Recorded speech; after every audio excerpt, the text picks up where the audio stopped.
Selamat datang di Pantau Info. Kali ini gue Marco dan juga Andri bakal bahas tentang prinsip hidup orang Jepang nih, yang terkenal banget dengan budaya kerja keras dan juga disiplin yang tinggi. Iya banget Marco, orang di Jepang dikenal punya prinsip hidup yang bikin mereka jadi contoh teladan di dunia.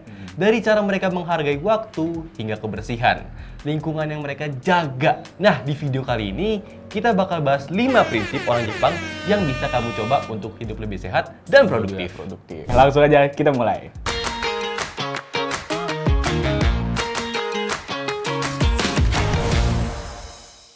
Yang pertama itu ada Ikigai, yang kalau diterjemahkan itu artinya adalah alasan untuk hidup. Jadi konsep ini ngajarin kita untuk menemukan alasan untuk kita bangun di pagi hari nih.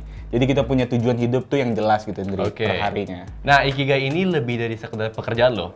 Ini bisa berupa hal-hal yang kita cintai, yang kita kuasai, dan yang memberikan kita kepuasan. Kalau kita bisa temuin itu hidup berarti banget sih. Keren sih Ikigai. Namanya aja keren, Ikigai. Ikigai, kayak samurai. Wow. Nah, prinsip yang kedua adalah Obaitori. Lo tau gak sih, di Jepang punya idiom yang mengingatkan kita untuk jangan ngebandingin diri sama orang lain gitu. Bener banget nih kok, Obaitori ini mengajarkan kita bahwa setiap orang punya waktu dan proses sendiri. Gak perlu nih khawatir kalau kita nggak cepat berhasil seperti orang lain. Seperti bunga sakura yang mekar dengan cara dan waktunya sendiri. Bunga Naruto. Bunga sakura.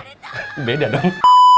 Jadi betul banget, Tri. Jadi prinsip Obaitori itu juga berhubungan dengan prinsip Wabi-sabi nih. Sabi nggak? Aing sabi terus ya. Jadi dalam budaya Jepang ada kecantikan dalam ketidaksempurnaan. Kadang kita tuh terlalu fokus sama kesempurnaan. Padahal justru yang tak sempurna itu bisa sangat indah dan bermakna. Nah, Wabi-sabi ngajarin kita untuk menerima kekurangan nih, baik dari diri sendiri maupun dari orang lain. Jadi kita bisa lebih santai dan nggak terlalu keras sama diri sendiri. Betul nggak kok? Setuju banget, Dri. Lalu ada juga prinsip yang namanya Kaizen, yang artinya itu perbaikan berkelanjutan. Jadi prinsip ini tuh tentang membuat perubahan kecil setiap hari yang bisa membawa dampak besar dalam jangka panjang. Coba deh kita bayangkan kalau kita bisa terus berusaha memperbaiki diri sedikit demi sedikit, pasti hasilnya luar biasa banget kan? Ya, ini pasti track progress nih. Yoi. Nah, Kaizen ini nggak cuma untuk kerja loh, bisa diterapin di semua aspek hidup. Misalnya nih, tiap hari belajar hal baru atau meningkatkan kebiasaan sehat sedikit demi sedikit. Yang penting konsisten. Dan yang terakhir ada prinsip yang namanya Motainai nih, yang artinya kita nggak boleh boros, kita nggak boleh konsumtif. Tuh Gen Z ini sebuah peringatan ya,